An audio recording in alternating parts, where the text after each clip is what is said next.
dans notre chaîne JK TV. Tous les internautes qui nous suivent partout dans le monde à travers notre site internet JK TV. Film kitoko, émission kitoko, bokozala vraiment décidé. Et je dis un grand merci na DG ya chaîne Oyo, Jansi Katongo Mobala Pembe. JK Télévision, abonnez-vous massivement. Et bokozala jamais déçu. Eza perdu de Nzumba ya la bino masolo kitoko. Bokozala vraiment décidé.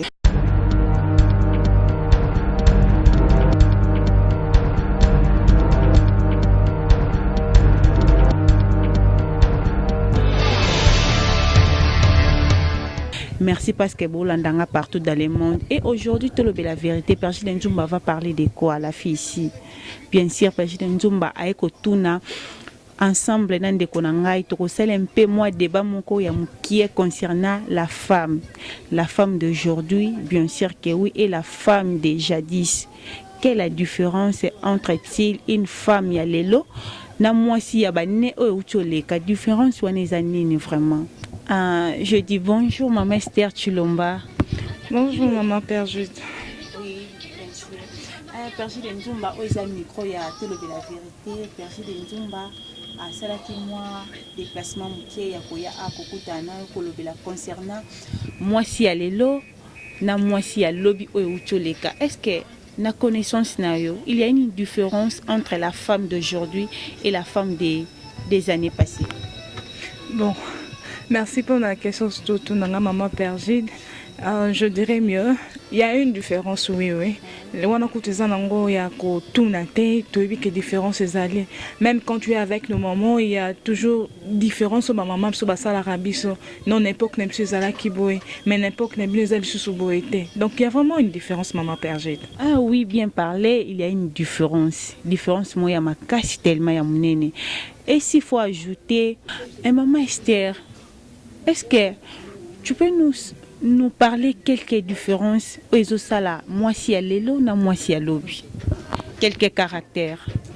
Bon, s'il faut le citer, je dirais peut-être à l'époque nos mamans n'avaient que maman n'aime pas les acquis libala les acquis faut c'est que non voisin que non libala moi n'aime ça c'est peli na moi et puis maman tombe au couteau na basangani ils font l'igno et na kalezaki jusqu'à ka symbole de bayemba ki libala kalezaka jusqu'à ka symbole l'igno ya deux personnes. Et puis maman na biso ya kala ba maquillage ne biso tozo se maquiller aujourd'hui, c'est pas à l'époque maman so bando salango non. Et puis aujourd'hui on voit le maman avec des collants, avec des pantalons. Or à l'époque il y avait pas ça. À l'époque il y avait Nabi grand-mère me disait toujours le femme à l'époque du fait président Mobutu, on les appelait les femmes zaïrenses. Pourquoi? Parce qu'elles s'habillaient plutôt toujours en pagne. Mais c'est pas ce que nous voyons aujourd'hui. Aujourd'hui, on voit le maman en pantalon, on voit des collants. Donc, maman avec azana cimenterie à béton, mais avec les collants. C'est pas ce qu'on voyait à l'époque. Donc, c'est un peu ça, la seule différence que je peux dire. Na vinayo, la différence, c'est qu'au niveau des habillements, et à l'époque, il y avait des mariages, famille moke utinase et kokuta anabino. Est-ce que tu sais au moins cause où ça là que acte pareil et zalempe kolongwa libala bon et ça masusute. Les conditions et ça là que est poussé moi loko ana moi musika au moins s'il faut dire. Ah, maman Pergide, on a soufflé un peu hein, pour savoir le pourquoi. En tout cas, dans le cas pénaïe, le pourquoi, mais je ne sais pas quoi dire. Moi, je connais la réponse. Ah bon. Bon, là tu peux m'aider parce que n'importe quelle époque quand la sebaïelio mobile tu vas l'accepter facilement. Mais c'est pas aujourd'hui avec nous. Parce que nous connaissons non mobile comme ça n'a inde ou quoi accepter de yéni na ba parents. Ok, bien parlé. S'il faut dire, maman Esther, Eza et le quoi sala tout d'abord mariage wana Eza les sous-souté Eza sous adopté te na batan ontozanango. Premièrement, c'est la caractère d'une femme. La femme d'aujourd'hui a tellement polie. Oui, il y a des femmes, oh, mon analpang nae moko na nazovanda, abanga ba papa ta banga ba maman. Toi tu penses que moi smo ba ebi on ba caché moko za tellement impoli et maman moko ko ki ko ya ko za moi na ya mobali o akoli sina bolingo o azozela un jour na fitir moi na wana za la passion na apesa yo ye gratuitement comme ça là. On mérité et puis na ba caractère na yo. Tu penses que ça va marcher? Maman Père Gilles, tu vois, quand tu dis la femme, bah, celle là, bah, comme bien poli, il faut peut total la peine en noter, Maman Père Gilles. Tu vois, bah, parents, Mikolo, comment, au moins, moi, na lingi, moi, ça y est, qu'on présente tes mamans, na lingi, moi, sûr. Premièrement, maman, surtout, à tes colonies. Je ne sais pas. Est-ce que tu as la rapport école? Là, c'est une point d'interrogation qu'il faut demander. Au moins, moi, tu tombes sur sa salle et l'autre côté. Une fois qu'on va présenter au yini, et puis tu viens clairement me dire que yo kuto bi kuto nous avons na linga kalanga yote na zaka na personne mon peut mettre moi na ngate bisanga nous en a gentil ndene faut pas appeler l'action que ngapé na linga côté parce que toi aussi tu m'aimes pas, l'amour est réciproque. C'est un peu ça, maman. Bien sûr que oui, l'amour est réciproque, mais tu dois aussi savoir, moi si azarana motema munene. Tu sais pourquoi? Basi alelo bazo réussir na domaine ya mariage parce que baza tellement sir na bango moko, je suis belle et surtout que tout à l'heure au lo baba maquillage et ça peut moko ya biloko o epesi basi alelo mitu makasi. Quand elle se maquille, elle s'habille avec un pantalon, s'il faut le dire. Elle se maquille avec des crayons là, des rouges à lèvres. À moi, c'est comme si, comme le rôle là, moi, si mon robot est. Il faut quoi adorer. Non, ce n'est pas ça. Moi, je sais que moi, si azaka être moi, azaka douce, azaka faible na ba actionnaire. Mais si elle est le bazan de ben poli, ma mère. Il y a to boy na yo mena kata mute mo ebi au moins que no biso si elle est là, toza ben poli, toza na ba qualité vraiment te que au moment mo boya sima ayi à proposer moi non non. N'était pas au contredire ngai. Bon, maman Père Gilles. Tant on va commencer à maquillage, à se faire voir. Mais oui, le maquillage, ça fait partie de la beauté. C'est pas dit le long mobile à balle au côté nanda goudon namitika. Comme mobile na sabali na seke na sina longi. Non, non. On se fait toujours belle. Pour mobile, tant on zomona ya libana. Il ne faut pas y avoir couton na katite. Tant on zomona ya baba si bache ba maquillage. Bah c'est baza mi bali baza ba bébé bazongaka. Maintenant dis-moi, tant on y a zomona libana, soit ya kutinga nango. To zomona teke na soki misa mobile na ngai. On sait pas faire voir. C'est juste qu'on se fait d'être belle. Baba linga ba honorer. Mais ce qui est impolitesse on a le bac qui tourne à l'époque qu'impolitesse moi ça affiche tant maman déjà maman beaucoup parce qu'on dit toujours aussi le respect réciproque maman beaucoup c'est respecté. En tout cas moi ça dans mon thème oui dans mon thème bon maman de toujours la femme a un cœur là un peu pas un peu solide mais la femme a toujours un cœur solide oui. Tu respectes la personne aux like ça amour surtout mais mon tango a un grand avec envers eux. Dis-moi, nangam no sala ndeni perjit. Ozana maman bokilo sala la kenyonso. Mais maman na omona kuto ka kontor obima libanda boye bazo la kiso musapi.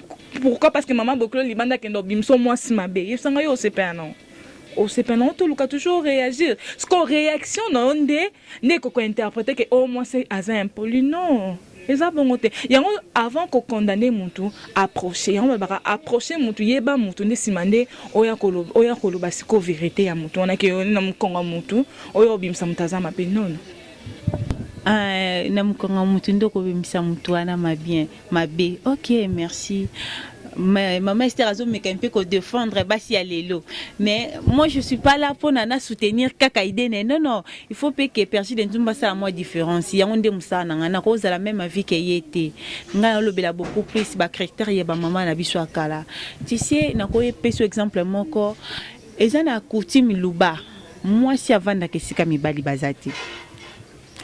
Et ils ont même pe na ba bisika mususu ezaka moi si azana mot à dire te maintenant toi la femme d'aujourd'hui on s'est retrouvé na milieu mo boya mibali ozana idée moko eza bien ça peut contribuer pour na eloko moko be bango ba sala mais ba boyi koyoka tant qu'une femme au gérant comment. Maman Pergile, c'est qu'il faut savoir toza na 21e siècle. Si je me trompe mais toza na 21e siècle. Or, au place de mon moi si azo sala, azo konza mibali. Là on a parlé de la la parité, Voilà. l'égalité. Voilà. Tu es d'accord avec ça? Oui, je suis d'accord avec ça. Et pourquoi pas? Parce que n'importe quel s'il ne faut pas que bosse en maman perdue, n'importe quel même le parent aussi à l'époque, Bazaka toujours n'habitait sur tant que c'est pour dire que tiens, mon balinde a reçu na libota, moi si baba la caille. Mais c'est pas ça. Or c'est le contraire. Aujourd'hui on voit que moi si il peut donner l'idée et puis l'idée on a fait ça l'imakam. Donc il faut qu'au moi si qu'on se développer parce que on trouve aussi des femmes plus intelligentes que les hommes. Donc c'est pas nécessairement qu'il faut qu'un mobile inde à l'oba non non. Non, tu veux parler quelque chose et bayo kyote. Là, je dois voir maintenant la personne à qui on a coquille, comment on a courant ils ont les kangana lui proposer, parler entre nous deux. N'a qu'on parler parce que dialogue et lesquels l'oronion surtout na vie. Na lukie, je lui propose mon idée. Ce qui est pas dans la mais yende azala comme support nangai. Ok, c'est bien. Maintenant là, conseil moi est bien. Parce qu'on te regarde, tu as de belles paroles, de belles des idées, et puis ça contribue, et puis on a bénéficié de moi le komokoka, on va dire na yo. Maintenant, s'il faut donner un conseil à une femme d'aujourd'hui, au côté c'est un conseil ni. Ouais, merci maman Pergide. S'il faut donner les conseils pour le jeune marié ou le jeune couple et allélo, je dirais ceci. La relation, dialogue et les quignons. Il faut tout le temps qu'on ait un dialogue na papa plutôt, nandaku. Et puis, s'il faut qu'on bête c'était ma maman qu'on a la soumise. Il faut qu'on a la soumise maman. Papa azana ayo maman so komi na z yeb sanga eza pour bosu kandengeni. Papa azana azda komi na se yo maman zalata na a. Bayo pozolo bande yango esala kamaka mususu to mona papa fin de compte a fini par kobeta maman. Donc pour éviter tout ceci, il faut qu'on ait la soumission. Donc on va répondre papa ta la étape papa ni azana ngo pour éviter tout ceci. Et puis pour na ba ono babalite yaya. Nzoto eza kwanga te. Tout le monde a rappelé tantôt que kosomba biloko. Total a juste échantillon total c'est que loko ezande boy nde tosomba. Tant peut tosomba weza na kata makasa jamais tosomba que échantillon. On n'est pas là pour avoir un mari, il faut qu'on l'a telo comme cousin. Non. On sait bien que tu as tes jolies jambes. Oh, ce mobile a tali qui a mais on n'a pas besoin de tout ceci. Bah, maman aime ça quand la bazar là, tu as 2 pagnes. On a mec citoyen, donc 2 pagnes. Bah, maman se bazar toujours comme ça. En plus, tu as les différences à ma balle. Bah, maman se déjà à âge à 15 ans, bazar qui déjà la banane. Moi, je me rappelle, ma maman, le a beau petit grand temps, on a. C'est idée, mais aujourd'hui, il y a des filles, même à 13 ans, il y a des filles mères. Ah, des filles mères en état. Est-ce que ma maman se dit, oui, bah, fille mère en attend un cal. Non, c'est pas ça. N'attends qu'à les acquiner, maman, d'accord, il va aller à Ajuana. Oh, elle est là, exact, moi, Amila, télé, comme une cousin, d'accord, baby, Kazamon, en Libanda, comme yo, alors, plus 25. Abimi, n'andako, la ti normal, mais Libanda, qui a qui colla tableau, comme c'est tout ça, pourquoi pas nous reloucaniner? Olatimon kola non oui toboy kolante kola ezana ngo bien ndinga lati nanga kola nanga boy c'est pas mal maintenant est-ce que l'oroni na zo lati lango kola okela tana mo iloko moko mutolonyo surtout libanda pour montrer quoi?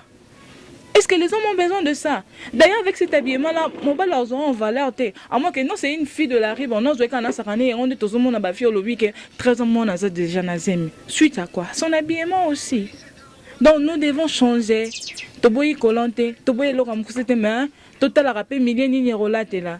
Tu peux être à la maison, là tu nous le nom, que ce soit quand on peut tout beau il aime sauter. Mais yo zo kenet na milliers na ville obi que non bat basé belé. Tu vas te sentir gêné non?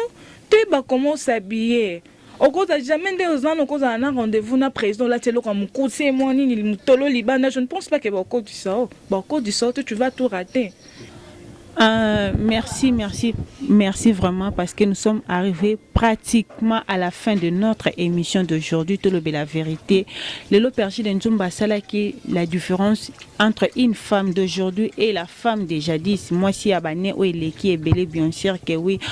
Ensemble avec Maman Esther, on avait un CPD à définir moi si à Lelo et puis moi si à Kala. Kala, nos mamans, Bazaki, qu'on s'est comporté vraiment comme une femme indécente. Mais Lelo, caractère, il y a bana basi à Lelo, ils en ont mabe, na biema na bango, na maquillage na bango, na lolenge na bango ya kolobela. Vraiment, vous pensez que pour na ozwa libala ya malamu to pona mokile mona yo que tu es bête de taille, bête de figure, faut la takaka teni moko boza à moitié ni non, pas ça. Moi si nous ne sommes pas na Europe, nous on est des Africaines. L'Africaine et lamba na ezaka pan ezaka teni mo bomba kanzoto ya mwasi et puis mwasi femme africaine a bomba nzoto na expose rangote tout à l'heure là ba uté ko bisa biso bien échantillon ba somba ngote sunga biso kana ko tala juste au tel et puis au passé maintenant maman yo zotala nga ko linga to zala échantillon o ba to ba tala ba leki non zala mwasi o ba ko considérer mwasi o ba ko pe sa valeur. Merci parce que maman Esther Asunga qui a vraiment na question-réponse pour la émission Lelo. Et puis moi, s'il faut parler quelques mots concernant l'émission Olobinene. Bon, s'il faut parler, la personne non merci. C'est une surprise pour moi. Je nous invité Nabino en tout cas merci Nabino. Quand c'est Zakabo qui est toujours liboso, Moussa Lamne qui est toujours liboso. Donc nabatu po bazola naba s'abonner pour c'est quelque chose il y a malamu. Babi toujours eloko malamba bondisaka mais mabondele belé nzamba akoba toujours kosunga bino maman. Ah merci vraiment Nazui yango à cœur et moi quelques salutations moi dédicace na bandeko botala yo na bi ke tozanga jamais mutu européen ce n'est fils qu'un bonjour à passer non. Oui, bien sûr. Ouais, les engatés, la pesi beauté na famille nanga, la famille bantou na pesi bino nyoso tumbote, à ma sœur Fifinzeba, na pesi Gradi Titadi, Michel, à ma belle famille, la famille Moufon Pay, voilà na moni Mama Bijou, na moni Yadaka, na moni Mima, na moni Pavodi. Donc ba bisou na bino et na pesi je l'appelle mon essentiel. Ba gros bisou no yango on a place aux oreilles que non yonde mutu na zolo bana. Donc ba gros bisou no yango là je t'aime beaucoup mon chéri. OK, merci bien moi au hasard poli, soit un caractère ya malamu vis-à-vis ya mobali na na belle famille na aza ingratité puis aza honnête ya repesa bango ne fils que salutations c'est vraiment important merci vraiment et puis le comme nous ka membre famille ngapi na pesi famille ndonga la mbote famille etambe mbote là je vois Léon etambe nani Christian vient etambe Jedel etambe et puis famille Mardoché ni États-Unis a pesi bino ba mbote puis famille makombu na bandal ba en tout cas ba mbote na bino eza tellement belé.